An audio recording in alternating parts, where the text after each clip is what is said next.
Meus irmãos, nós encerramos no último domingo a exposição no livro de Jonas, onde nós somos desafiados enquanto igreja a servirmos ao Senhor onde quer que Ele nos plantar.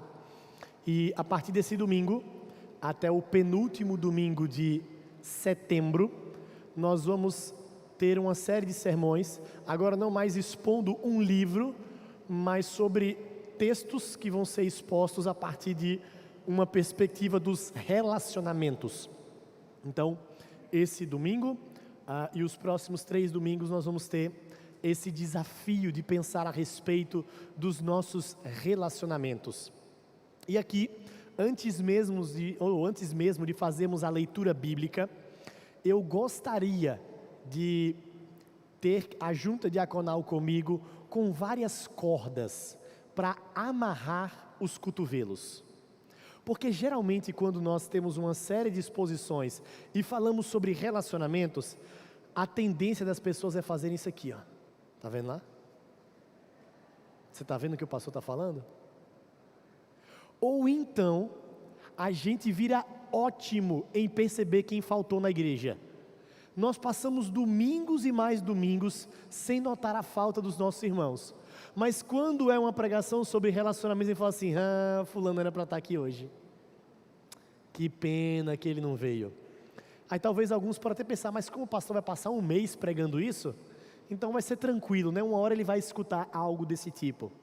Meus irmãos, desde já, eu quero que cada um, a partir de mim, tome essa palavra para si.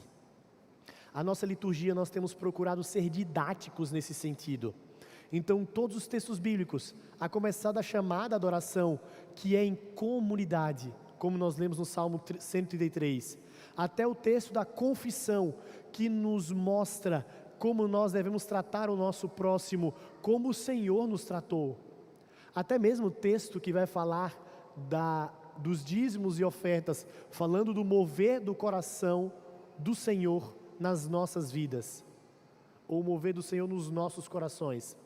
Hoje nós vamos pensar a respeito de relacionamentos, e para começar essa série eu gostaria de que você abrisse a sua Bíblia na primeira carta de Pedro, capítulo 3, do verso 8 até o verso número 12. Primeira carta do apóstolo Pedro, capítulo 3, do verso 8 ao verso número 12.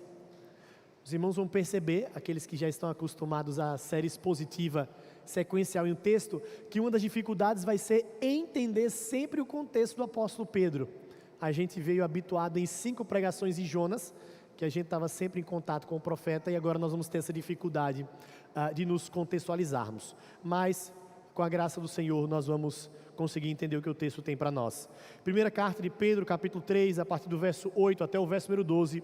Acompanhe com fé a leitura da palavra do nosso Deus, que diz assim: finalmente, sede todos de igual ânimo, compadecidos, fraternalmente amigos, misericordiosos, humildes, não pagando o mal por mal ou injúria por injúria, antes pelo contrário, bendizendo, pois para isso mesmo fostes chamados, a fim de receberdes bênção por herança. Pois quem quer amar a vida e ver dias felizes, refreie a língua do mal e evite que os seus lábios falem dolosamente. Aparte-se do mal, pratique o que é bom, busque a paz e empenhe-se por alcançá-la. Porque os olhos do Senhor repousam sobre os justos, e os seus ouvidos estão abertos às suas súplicas. Os irmãos até o final do verso número 12, mas...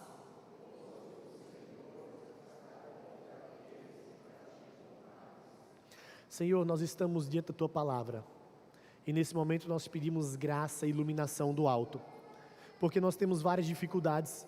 Nós temos um texto que é altamente usado no nosso dia a dia, um texto que é extremamente difícil de ser vivido. Nós temos a dificuldade, ó Deus, da limitação do nosso tempo. Nós temos a dificuldade de muitas vezes não entendermos o contexto do apóstolo Pedro. Por isso nós te pedimos: tem misericórdia de nós, ó Pai.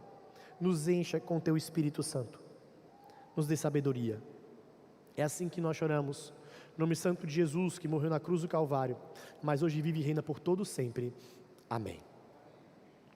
Um filósofo alemão chamado Arthur Schopenhauer, escreveu um livro que traz o título Uma Parábola para elucidar como funcionava ou como funcionam os relacionamentos humanos a partir da sua perspectiva. E essa parábola é a respeito dos porcos espinhos, o dilema dos porcos espinhos.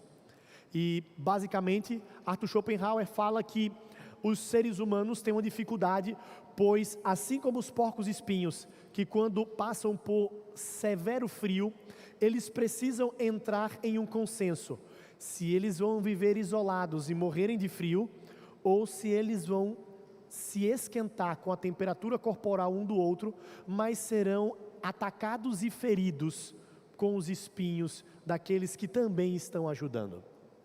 Então esse é o dilema de Arthur Schopenhauer a partir da perspectiva dos relacionamentos humanos.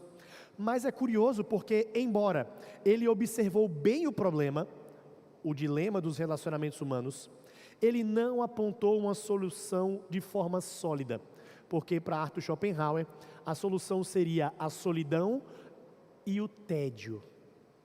Seria a forma a equilibrar os relacionamentos humanos. E isso foi evidente na sua vida. Morreu por volta dos 70 anos de idade, sozinho, sem o amor das pessoas à sua volta, apenas de animais.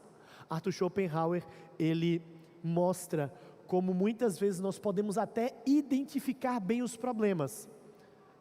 Podemos até procurar saídas para ele, mas somente no Evangelho nós vamos conseguir entender os nossos relacionamentos. E é sobre relacionamentos que o apóstolo Pedro está falando nesse momento na sua carta. O apóstolo Pedro, ele mesmo, que teve o seu nome mudado de Simão para Pedro, ele mesmo que foi aquele que cortou a orelha de um soldado, ele mesmo que falou que mesmo que todos abandonassem Jesus, ele não negaria, ele mesmo que negou a Jesus, ele mesmo que foi restaurado pelo Senhor, ele mesmo que ouviu do Senhor: Pedro, se tu me amas, você vai apacentar as minhas ovelhas. A primeira epístola do apóstolo Pedro tem muito a nos ensinar, meus irmãos, porque Pedro, embora tenha sido transformado pelo Senhor, e tem uma diferença de mais ou menos 30 anos, do período em que ele foi discípulo aos pés de Cristo, até o momento em que ele escreveu essa carta, nós temos o apóstolo Pedro com algumas marcas que era do jeito dele, ou seja, um homem extremamente direto. Se nós temos o apóstolo Paulo escrevendo à igreja de Roma, e ele faz um floreado de todo um livro para pedir ajuda missionária, o apóstolo Pedro em 5 capítulos mata sobre como os cristãos devem viver no primeiro século. A carta de Pedro é considerada uma carta geral, ou seja, diferentemente das cartas do apóstolo Paulo, que eram endereçadas à igreja da Galácia, à igreja de Éfeso, à igreja de Corinto, à igreja de Tessalônica. Se você voltar um pouco às páginas da sua Bíblia, você vai ver que o apóstolo Pedro, ele vai escrever essa carta aos eleitos e forasteiros da dispersão: Ponto, Galácia, Capadócia, Ásia e Bitínia, aos eleitos de Deus. O apóstolo Pedro escreve essa carta a todos os cristãos. E como nós vimos, muitos deles, após Atos capítulo 8, verso 1, estavam sofrendo severa perseguição. E desde o segundo capítulo, o apóstolo Pedro vem dando uma série de recomendações a esses irmãos. Como nós devemos nos relacionar no meio da igreja. Como nós devemos nos relacionar com as nossas autoridades. Como nós devemos nos relacionar sobre os nossos, ou aquelas pessoas que prestam serviço para nós. Capítulo 3 abre sobre como nós devemos lidar com o nosso relacionamento no cotidiano. Maridos para com as esposas, esposas para com os maridos. E então, nós chegamos no capítulo 3, o verso número 8, em que o apóstolo Pedro usa essa conjunção dizendo: finalmente, irmãos, ou seja, o resumo de como nós devemos nos portar nos nossos relacionamentos. E é isso que eu queria pensar com os irmãos nessa noite, sobre os relacionamentos piedosos. E a primeira característica, crianças, vocês que gostam de anotar, sobre os relacionamentos piedosos, e hoje eu vou dar uma dica até para os adultos. Hoje todos os tópicos ou todos os pontos começam com a letra A, E aí fica mais fácil. Os relacionamentos piedosos têm por primeira característica eles serem abnegados. Verso 8 e verso número 9. São relacionamentos abnegados. O apóstolo Pedro coloca: finalmente, meus irmãos, se vocês querem ter o resumo de como vocês devem viver, se vocês querem ter o resumo sobre como vocês devem proceder, vocês precisam todos ser de igual ânimo, compadecidos, fraternalmente amigos, misericordiosos e humildes. O apóstolo Pedro apresenta 5 virtudes que nós devemos buscar, e até por causa do nosso tempo nós não vamos conseguir explorar cada uma delas nesse momento, mas nós vamos perceber alguns elementos-chave daquilo que o apóstolo Pedro coloca para nós. Porque ele nos chama a termos essas 5 virtudes, e entenda virtude não apenas como algo tanto quanto utópico, mas virtudes surgem do próprio Senhor para as nossas vidas.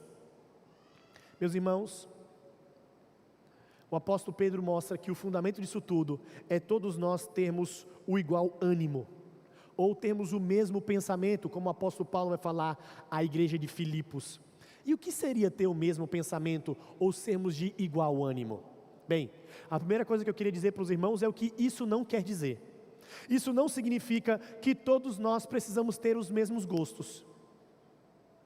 Quando fala que todo mundo deve pensar a mesma coisa, não significa que todo mundo deve gostar de calor e não gostar de frio, ou gostar de frio e não gostar de calor. Não significa que todos nós deveríamos preferir churrasco ao invés de peixe, embora isso seja logicamente aceitável você preferir churrasco a peixe, mas você pode ter outros gostos. O apóstolo Paulo não está falando que todo mundo tem que ter o mesmo time de futebol. Então você pode torcer para esses times secundários que você torce, ao invés de torcer para o meu time. Fica à vontade. O apóstolo Pedro não está falando sobre esse tipo de relacionamento periférico. E isso, meus irmãos, nos mostra a importância de entendermos esse texto, inclusive à luz de uma autoridade que muitos devotam ao pastor. Quando falam que todos devem ter o mesmo pensamento, não significam que todos devem ser, entenda a palavra agora sendo colocada de uma forma negativa, doutrinados pelo pastor. Porque muitas vezes as igrejas, elas são criadas sobre o peso e sobre o domínio de líderes espirituais que querem fazer com que todos os seguidores daquela igreja sejam formados à sua imagem e à sua semelhança. Meus irmãos, eu não tenho pretensão nenhuma de fazer discípulos para mim aqui nessa igreja. Os discípulos que eu entendo que precisam ser forjados, é discípulos que sejam mais parecidos com Jesus Cristo. Essas virtudes não emanam do apóstolo Pedro, mas emanam do próprio Senhor da igreja. Então, quando fala sobre nós sermos parecidos, não é nós temos características ou comportamentos parecidos uns dos outros, mas que nós vamos ser forjados e formados à imagem do Senhor Jesus. E aqui, meus irmãos, eu sei que talvez você tenha alguma pulseira, talvez você vai ter algum caderno, algum marcador de página, alguns até já fizeram tatuagem sobre essa sigla com essa ideia, que se popularizou muito nos Estados Unidos sobre, nos seus passos, o que faria Jesus. E talvez tal qual Arthur Schopenhauer, ela pode até sugerir algo interessante, nos seus passos, o que faria Jesus? Mas isso é muito especulativo. Porque nós não devemos observar sobre, nos seus passos, o que Jesus faria. O que nós devemos fazer é um movimento de o que Jesus fez. E não o que Jesus faria em determinada situação, mas como Jesus agiu. E essas virtudes aqui, meus irmãos, precisam ser observadas à luz do Senhor. Ser compadecidos, de igual ânimo, fraternalmente amigos, misericordiosos, humildes, são características que emanam do próprio Senhor Jesus Cristo. Então, ao invés de pensar assim, mas o que é que Jesus faria nessa situação que eu estou vivendo? Olhe na Bíblia, como Jesus agiu. Como Jesus agiu quando ele foi injustiçado. Quando Jesus agiu quando ele foi ultrajado. Como Jesus agiu quando ele foi rejeitado. Como Jesus agiu quando ele foi perseguido. Como Jesus agiu quando ele foi tido como mentiroso. Essa deve ser a nossa ação, e não ficar de modo especulativo, tentando pensar ou pegar alguns exemplos ou algumas ideias e filosofias sobre como Jesus de maneira até utópica faria. Olhe para aquilo que Jesus fez. Olhe para Isaías capítulo 53, que vai falar para nós a respeito dele, como ovelha muda caminhando para os seus tosqueadores. O servo sofredor que apresentaram nos evangelhos. Meus irmãos, se os nossos relacionamentos precisam ser piedosos, eles precisam ser forjados à imagem do próprio Cristo.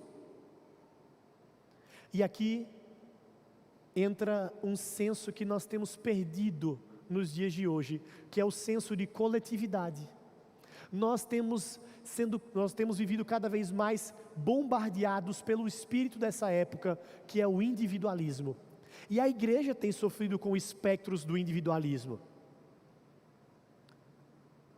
No aspecto cultico, nós queremos que você tenha uma experiência de adoração. Essa experiência de adoração, ela é personalizada para você. Então você precisa sentir algo extremamente impactante no seu coração quando você vai para um culto. Percebe que é o espectro ou o espírito do individualismo invadindo as igrejas? Meus irmãos, por que nós precisamos entender que o culto ele é coletivo? Porque o Senhor está reunindo um povo para si e não indivíduos para si. Quer ver como outro espectro do individualismo tem permeado a igreja? Alguns que dizem que pode ser de igreja sem estar em uma igreja. Então ele vive aquilo que se popularizou como um desigrejado. Ele vive debaixo do espectro do individualismo. Mas você quer ver um outro espectro do individualismo? É você sair de igreja em igreja procurando uma igreja que se encaixa com o seu perfil. Você quer finalmente encontrar uma pregação que te abençoa, você quer finalmente encontrar um louvor que toque a sua vida, você quer finalmente encontrar um local que você pode deixar os seus filhos bem acolhidos, você quer finalmente encontrar um som que não seja tão barulhento, ou um som que não seja tão calmo, você quer procurar uma igreja feita para você. Percebe que até os slogans das igrejas são assim? Uma igreja para você pertencer. Meus irmãos, nós vamos consumindo esse individualismo, esse materialismo cada vez mais forte. E nós nos esquecemos que nós precisamos olhar muito para os lados, para nós entendermos o ser igreja. Não adianta. E aí muitas vezes a gente percebe isso até no discurso das igrejas. Ah, pastor, eu não concordo com isso. Aqui na igreja tem até gente que faz isso aqui, mas eu não sou assim. Meus irmãos, se você tem tido uma maturidade espiritual maior, se você tem tido uma caminhada cristã maior, e isso não se traduz em você passar isso para os relacionamentos na igreja, deixa eu te falar uma coisa, você só tem engordado teologicamente. Você é apenas um cristão que tem muito conteúdo teológico, mas você não sabe servir o mais fraco. Você não sabe servir aquele que está caminhando e está começando na fé. Por isso que dentro dos nossos relacionamentos, o relacionamento de discipulado, de caminhada, precisa acontecer no dia a dia da nossa igreja. E a base para isso são os nossos relacionamentos. O Senhor Jesus se relacionou. Aí você pode falar, pastor, você está chegando agora no Areião, você não conhece a história dessa igreja. Eu estou aqui há muito tempo, sou menino aqui nessa igreja. Tem muita gente difícil aqui, pastor. Tem gente que ainda vai se revelar aqui, pastor. Meus irmãos, deixa eu te falar uma coisa. Jesus caminhou 3 anos com Pedro. Você acha que Jesus não sabia que Pedro iria negar? O pessoal vive me mandando rios no Instagram. Não sei que alegria é essa de mandar vídeo para o pastor no Instagram o tempo todo. De tudo quanto é jeito, manda para mim. Eu não respondo metade, mas o pessoal me manda.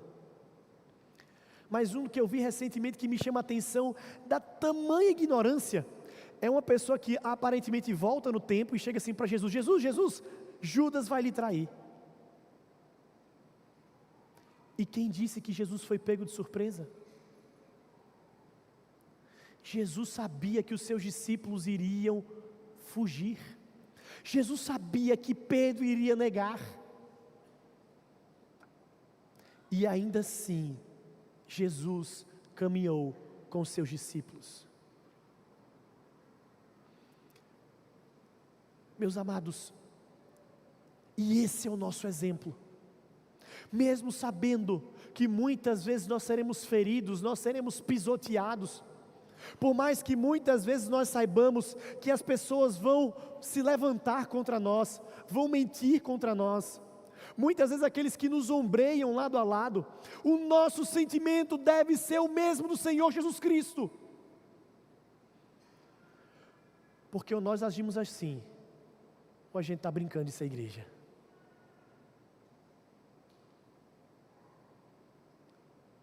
Não vou falar sobre perdão esse domingo não, vai ficar para o próximo domingo. Mas nós precisamos entender que o nosso modelo é o Senhor Jesus. Ele é o nosso modelo. Ele é o nosso caminho. Ele é o nosso norte. Tende igual ânimo. Pastor, essa é só a primeira virtude? É. E já foi assim. E ser compadecido? E o que falar de ser fraternalmente amigo? O que falar de ser misericordioso? Mas eu quero focar agora, meus irmãos, o fato de nós sermos humildes. E como é difícil ser humilde, principalmente em relacionamentos, porque nós não queremos perder a pose, e nós não queremos perder o legado, e nós não queremos perder a reputação que nós tanto queremos construir. Deixa eu te falar uma coisa, sabe quem tem extrema dificuldade com ser humilde? Pastores. A gente, pastor, é uma raça muito sem humildade. A gente tem muita dificuldade de ser humilde.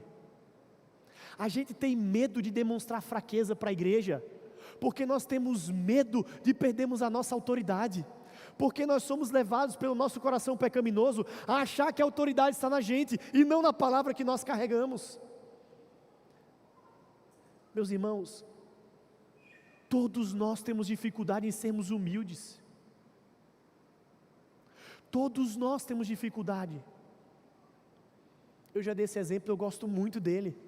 Da pessoa que fala assim, pastor, eu não tenho um problema nos relacionamentos não. Só não pode pisar no meu calo. Mas qualquer pessoa é assim. Qualquer pessoa é assim, que ela vai tratar bem os outros enquanto as pessoas não vão ferir ela. Se você age dessa forma, você está agindo como qualquer pessoa que está a par das suas faculdades mentais. O difícil é você agir em humildade quando as pessoas te ferem. O difícil é você agir em humildade quando você está certo, e você sabe que você está certo, mas você não busca justiça com as próprias mãos.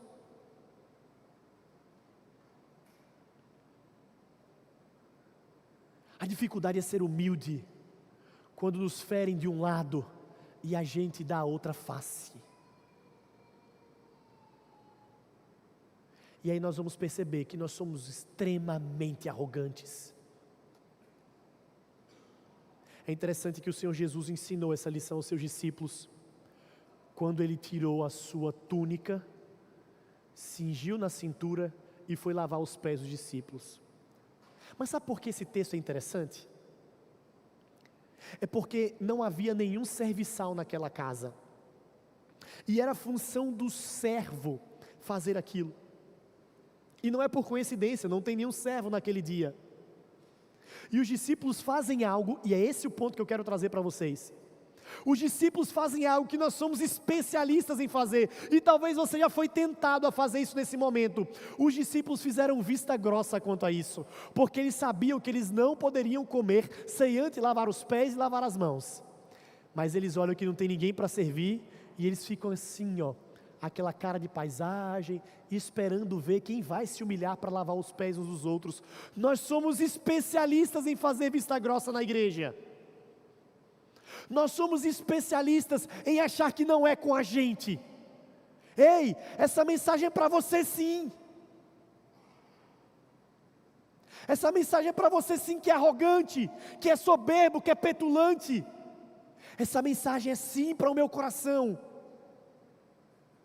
Os discípulos fizeram vista grossa. E o texto de maneira maravilhosa fala que Jesus tira a sua túnica. E sabe por que é curioso esse detalhe? A gente não entende o que é isso, mas talvez ficaria mais claro se eu fizesse isso aqui, ó. Jesus tira sua roupa de honra coloca e vai limpando os pés dos discípulos. Ele tira aquilo que era motivo de louvor perante os homens, para que ele pudesse lavar e enxugar os seus pés. Pergunta: Jesus deixou de ser o Senhor da glória? Jesus deixou de ser o soberano? Não. Mas ele foi humilde. Como nós temos dificuldade, meus irmãos. Como nós temos dificuldade em sermos humildes, igual o Senhor Jesus foi. Porque de falsa humildade nós estamos cheios. Nós sabemos ser falsos humildes, ou ter falsa humildade. A gente sabe muito bem. A pessoa vem falar com a gente: não, que é isso, meu irmão? Mas você gostou mesmo? Nós sabemos agir com falsa humildade. O difícil é quando nós devemos receber a paga injusta e ficarmos calados. O primeiro aspecto dos relacionamentos, e esse é só o primeiro, é que eles devem ser abnegados. Mas mais do que isso, o Senhor Jesus não fala somente de uma postura passiva. Agora acho que eu não sei nem mais botar esse trem aqui. Jesus não fala nem apenas de uma postura passiva, mas Ele fala agora nos relacionamentos de uma postura ativa de sermos abnegados. Veja aí o verso número 9, por favor. Faça a leitura aí. 1 Pedro capítulo 3, verso de número 9. Não pagando...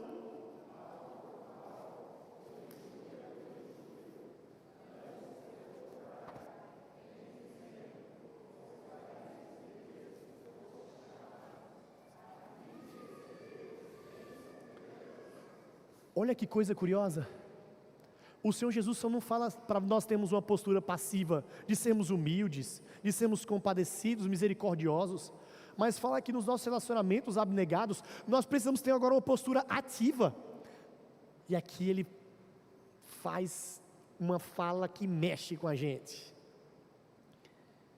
Ele vai falar do pecado da maledicência. O que, pastor? Fofoca. E vamos falar a verdade, não tem fofoca que é ruim, toda fofoca é boa, é saboroso. Nossa, como é bom sentar e começar a falar mal da vida alheia, negócio bom. Pastor, meus irmãos, nós amamos falar mal uns dos outros. Você viu aquele pastor hoje? Pois é, estava afiado, né? Ainda bem que fulaninha foi hoje para a igreja. Parece que o pastor nem alertou isso no início da mensagem. A gente gosta. E a roupa daquele irmão, você viu? Misericórdia. E a roupa daquela irmã? Não, como é que o marido deixa a mulher sair de casa daquele jeito? Nós gostamos de falar mal. Nós inventamos mentira. Mas, meus irmãos, nós não podemos esquecer que o mal que existe hoje é fruto da mentira, do ensino enganoso de Satanás. Ele que é o pai da mentira. E quando nós mentimos, quando nós falamos mal uns dos outros, quando nós nos permitimos nos reunir para blasfemar, para maldizer, para amaldiçoar, para falar mal, para levantar calúnia, nós estamos nos associando com o diabo. Eu aprendi essa expressão com um pastor muito amigo meu. Ele fala assim: toda vez que a gente faz fofoca, a gente está emprestando nossa língua para o capeta. Você empresta a sua língua para o diabo. Toda vez que você mente, toda vez que você inventa uma história, toda vez que você muda uma história. O apóstolo Pedro, vai nos falar que nós não somente devemos pagar o mal com o mal, mas nós devemos bendizer. E esse é um outro desafio. Talvez na igreja a gente faz assim, tá certo, pastor, tudo resolvido, perdoe aquele irmão, mas é o seguinte, ele lá e eu aqui, tá bom?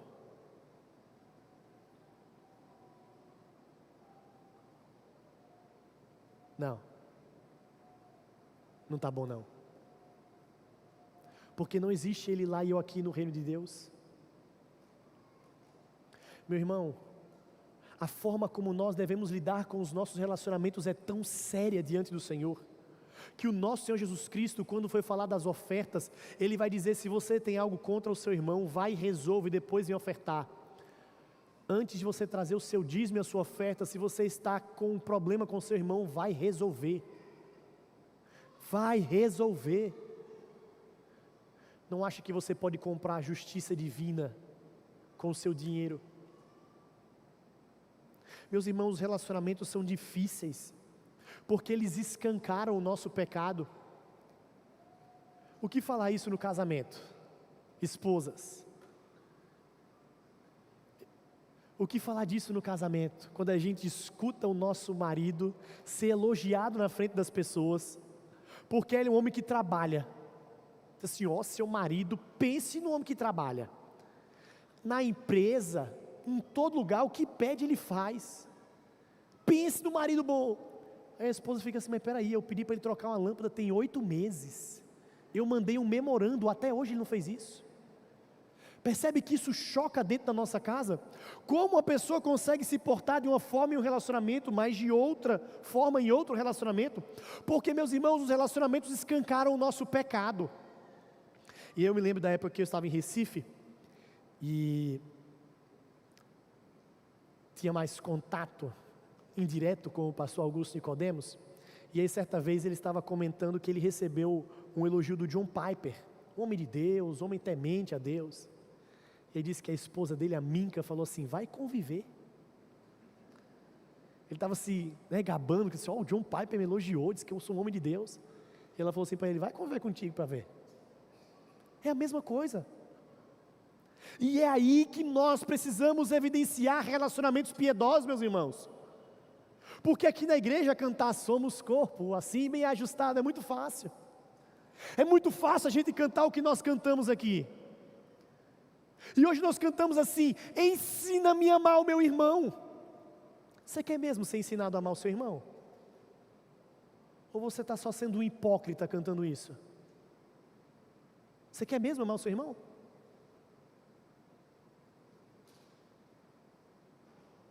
Você está disposto a se humilhar perante o seu irmão e pedir perdão a ele? Meus amados, o apóstolo Pedro está nos dando uma dura lição sobre como nos nossos relacionamentos nós devemos ser parecidos com Jesus Cristo. E percebemos o como o nosso Senhor Jesus escutou e recebeu ofensas e ultraje e não revidou dessa forma. Antes, Lucas capítulo 23, verso 34, quando pregado na cruz, o Senhor Jesus Cristo disse: Pai, perdoa-lhes, perdoa-lhes. E aí talvez você possa achar assim que Jesus estava falando dos guardas, que estavam ali. Não, esse perdoa-lhes é para nós.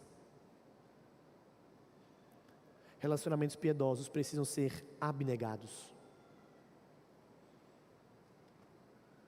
Em segundo lugar, relacionamentos piedosos precisam ser apaziguadores.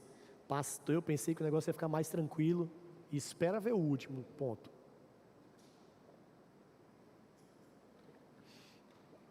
Verso número 10 e verso número 11. O apóstolo Pedro traz como uma pergunta para os nossos dias: quem quer ser feliz? Eu já fui alertado pelos jovens que eu não posso cantar a música do Pão de Açúcar, porque não tinha essa propaganda aqui. Mas é uma pergunta muito curiosa: quem quer ser feliz? É uma pergunta até um tanto quanto tola, porque quem é que não quer ser feliz? Quem é que não quer viver bem? Quem é que não quer dias tranquilos? Todos nós queremos viver bem. Todos nós em sã consciência queremos viver dias tranquilos. Então o apóstolo Pedro fala: vocês querem viver dias felizes? Vocês querem viver um dia após o outro de maneira feliz, plena e contente? Refreie a língua do mal. Aparte, evite que os seus lábios falem dolosamente. Sabe qual é o grande problema dos nossos dias? A nossa língua. Nós temos uma língua muito afiada, meus irmãos. Nós temos uma língua muito mordaz.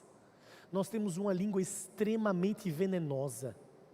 Nós somos rápidos em destilar veneno.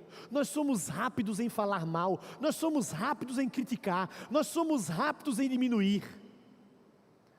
O apóstolo Pedro, você quer viver dias felizes? Refreie a língua. Domine a sua língua. E meus irmãos, a nossa língua é talvez uma das expressões mais contundentes de como nós não conseguimos ser humildes. Porque quando a gente recebe uma ofensa, isso é bom no WhatsApp, no grupo, recebe uma ofensa, a gente digita ali aquele negócio e lança no grupo, mas não dá uma sensação boa, parece que aconteceu assim um negócio libertador. E é curioso porque até em alguns segmentos da saúde fala assim, você precisa falar, coloca tudo para fora. Coloca não, meu irmão, refreia a língua. A Bíblia fala justamente o contrário. Não, pastor, eu estava precisando colocar tudo para fora. Estava não, você estava precisando dominar o seu pensamento. É o que o texto vai falar. Ah, mas eu vou falar umas verdades agora. Refreie sua língua. Maridos, refreiem as suas línguas pelas suas esposas.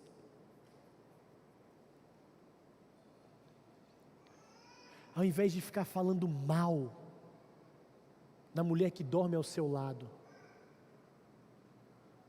ore por ela e com ela. Maridos, vocês conhecem os pedidos de oração da sua esposa? Você se lembra a última vez que vocês oraram juntos? Vocês se lembram a última vez que você chegou para ela de maneira ativa e falou assim, meu bem, o que está passando no seu coração? Você tem algum pedido de oração?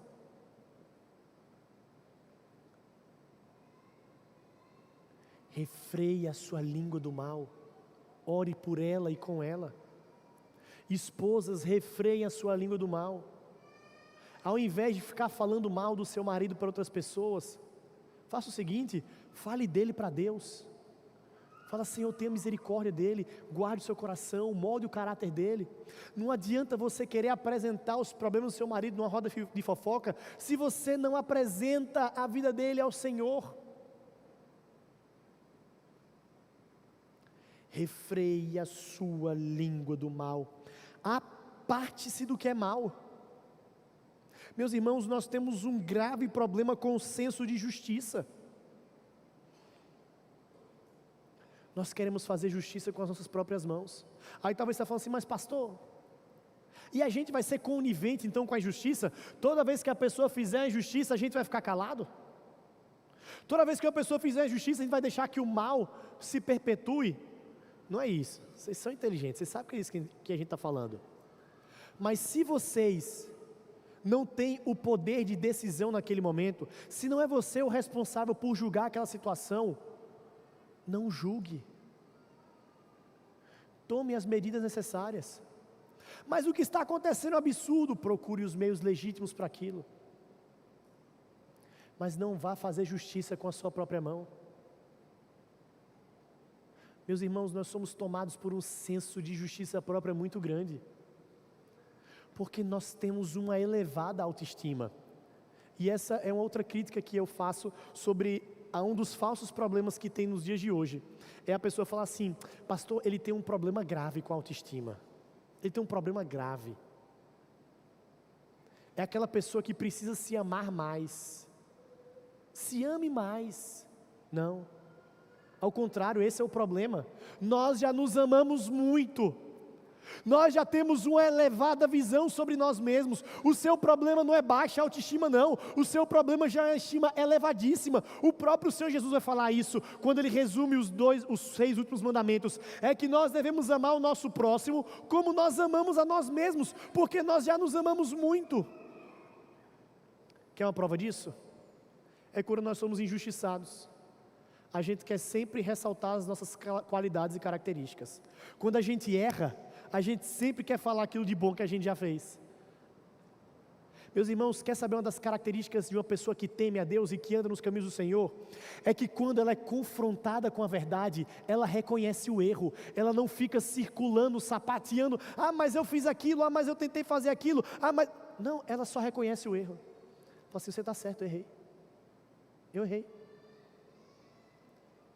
Mas nós temos uma elevada autoestima, nós precisamos falar daquilo que nós fizemos.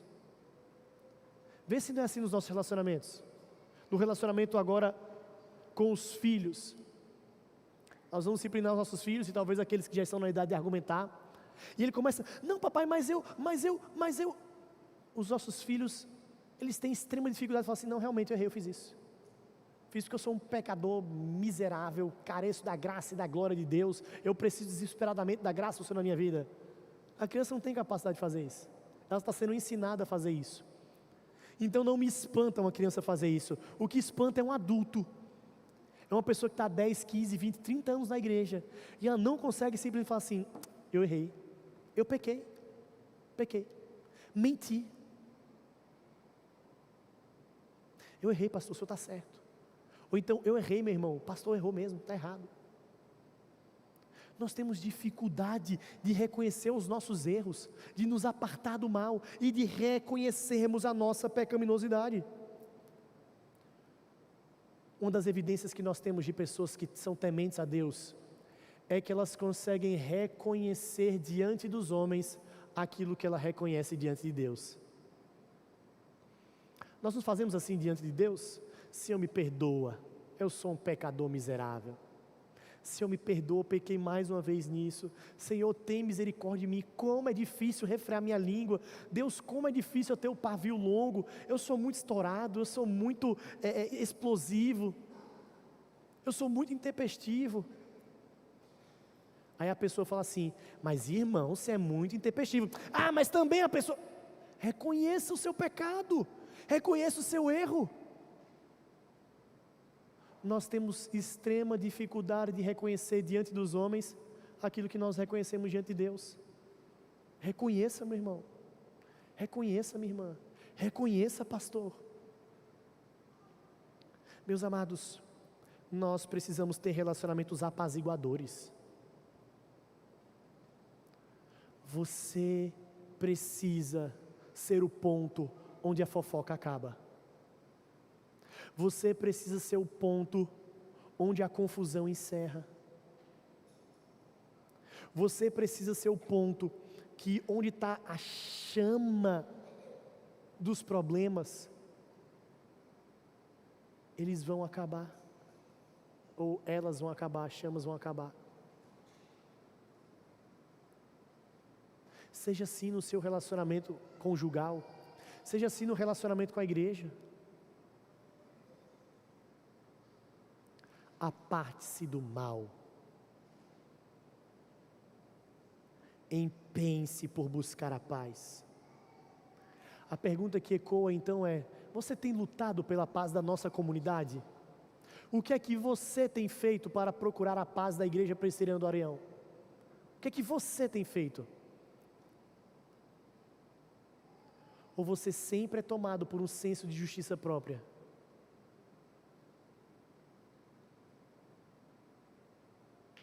Meus irmãos, nós precisamos ser moldados ao caráter de Cristo dia após dia. Isso envolve termos relacionamentos apaziguadores, que refreia a língua do mal e que se aparta do mal. Mas o terceiro e último aspecto dos relacionamentos piedosos, se a gente viu que eles são abnegados, apaziguadores, eles também serão abençoados. Olha o verso número 12, tem uma explicação e uma promessa para nós. Os olhos do Senhor repousam sobre os justos, e os seus ouvidos estão abertos às suas súplicas. Meus irmãos, o Senhor conhece e abençoa aqueles que vivem desse modo, aqueles que conseguem viver em paz com o povo. Isso é abençoador. Não adianta nós falarmos que nós amamos ao Senhor, que nós não vemos, se nós odiamos o nosso irmão a quem nós não vemos. O Senhor abençoa com paz ao seu povo, quando eles vivem em união. É a promessa que nós vimos no Salmo 133. Como é bom e agradável viver unidos os irmãos. Mas viver unido é muito difícil. Eu não estou falando que é fácil, não. Você acha que é fácil amar todo mundo dessa igreja? Não, vocês são difíceis. E vocês acham que eu sei que é fácil me amar? Não, é difícil me amar. Eu sou mais difícil ainda. Pergunta para minha esposa. Ela sabe o quanto eu sou difícil de ser amado. Mas nós precisamos nos amar, meus irmãos. Não como um sentimento, não como uma decisão, mas como um mandamento do Senhor. O Senhor repousa os olhos sobre os justos e escuta o clamor do seu povo. É interessante porque nós observamos isso na própria palavra de Deus, que fala que os maridos devem tratar bem suas esposas para o quê? Para que as suas orações sejam ouvidas. Então talvez você está pedindo um carro novo e sua oração não está sendo ouvida porque você não trata bem sua esposa.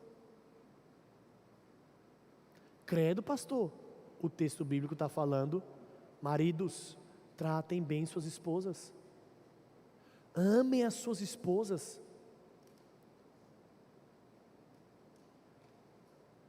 Mas o texto continua finalizando, que fala que o Senhor vira o rosto contra aqueles que praticam males. Meus irmãos, a mão do Senhor vai vir de maneira poderosa contra aqueles que não amam o próximo, contra aqueles que não praticam a justiça, contra aqueles que são cheios de justiça própria. Os relacionamentos serão abençoados porque o Senhor abençoa com paz ao seu povo, quando eles procuram ter uma íntima relação com o Senhor. É o que o Salmo 139 vai falar. Os nossos relacionamentos serão abençoados porque o Senhor vai ouvir a nossa causa e nós não viveremos debaixo da ira de Deus. N.U. Miller, comentando sobre esse texto, ele vai dizer o seguinte: o rosto do Senhor é a coisa mais temível que um israelita podia imaginar. Ver a face de Deus era a mesma coisa que morrer, porque ninguém resiste à sua santidade.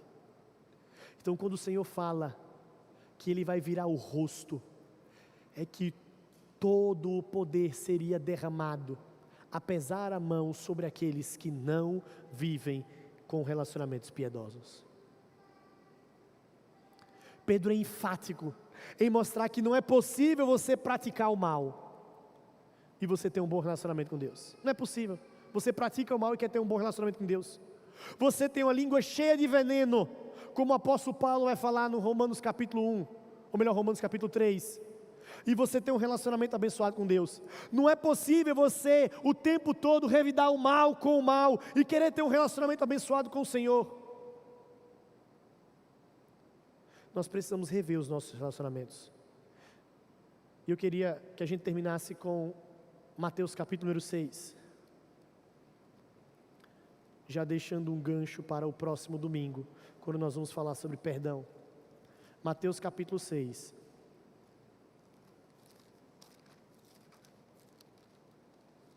Na oração dominical vai dizer assim, verso número 9: portanto vós orareis assim: Pai nosso que estás no céu, santificado seja o teu nome, venha o teu reino, faça-se a tua vontade, assim na terra como nos céus. O pão nosso de cada dia dai-nos hoje. Os irmãos, o verso número 12 e... não, pode ser mais forte, vamos lá, todo mundo junto, o verso número 12 e...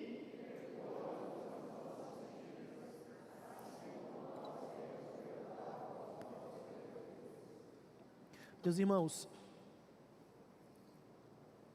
qual é o nosso modelo de relacionamento? É o que nós cantamos no hino, é a Trindade. A Trindade é o modelo perfeito de relacionamento.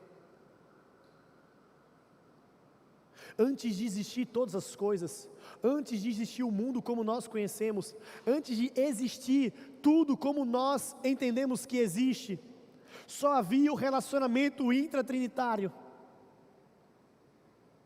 Deus Pai, Deus Filho e Deus Espírito Santo. E quando Deus Filho, por amor a nós, para que nós pudéssemos ter de novo o relacionamento com o Senhor, se encarnou, Ele não julgou com usurpação o ser igual a Deus. Antes se humilhou. Esse é o nosso modelo, o relacionamento da Trindade. Do Filho que veio e fez grandes obras, e Ele falou assim: quando o Espírito vier, obras ainda maiores vocês farão. O Filho não tinha o objetivo de querer ser superior, de ser exaltado, mas o Pai o exaltou, e o Espírito Santo teve a proeminência da conversão. Meus irmãos, esse relacionamento, ele é perfeito, e esse é o nosso modelo, o relacionamento intratrinitário, entre Deus Pai, Deus Filho e Deus Espírito Santo. É por isso que essa é uma das visões mais belas que nós temos do novo céu e da nova terra, porque de alguma forma nós seremos agora encapsulados por esse relacionamento, porque agora nós não teremos a presença do sol, mas a própria presença de Deus vai brilhar sobre nós. O Senhor, o texto vai falar que Ele vai tabernacular a nossa vida, nós estaremos envolvidos em um relacionamento com o Senhor de uma maneira tão plena, tão perfeita, viveremos os nossos relacionamentos de maneira piedosa por toda a eternidade. Mas enquanto isso ainda não ocorrer, nós aqui nessa terra temos esse modelo, e para isso nós precisamos ser forjados à imagem do Filho. Meus irmãos,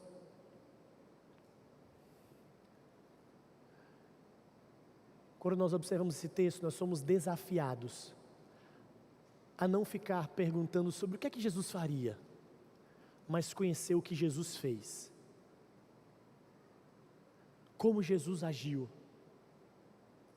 Nós somos desafiados a conhecer de Jesus. Você conhece da obra de Jesus?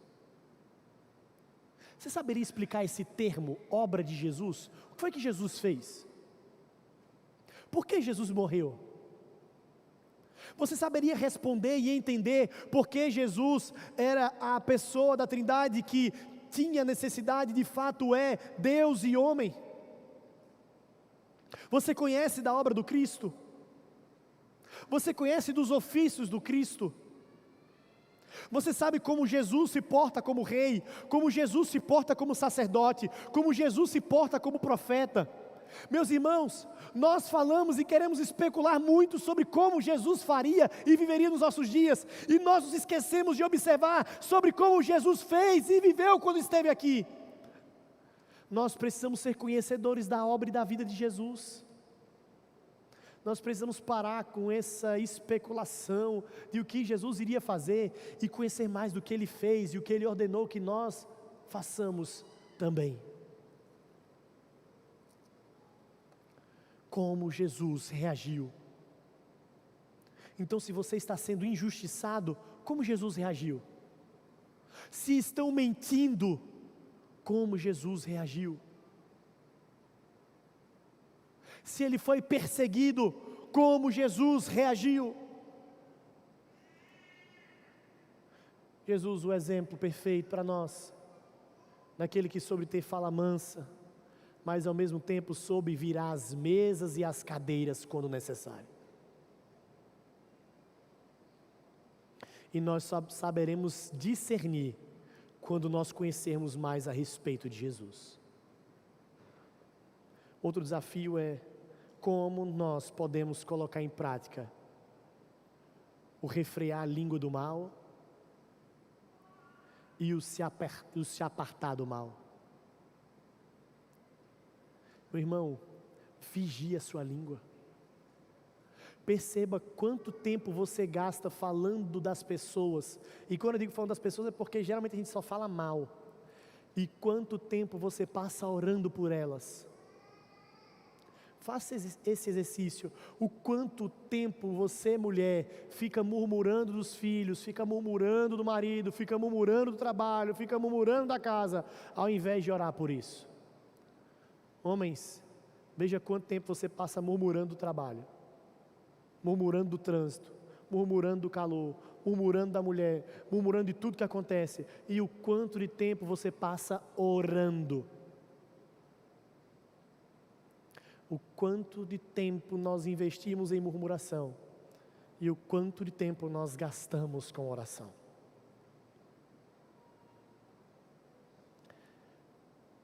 Arthur Schopenhauer olhou para os problemas de uma forma correta. Os relacionamentos, eles são difíceis.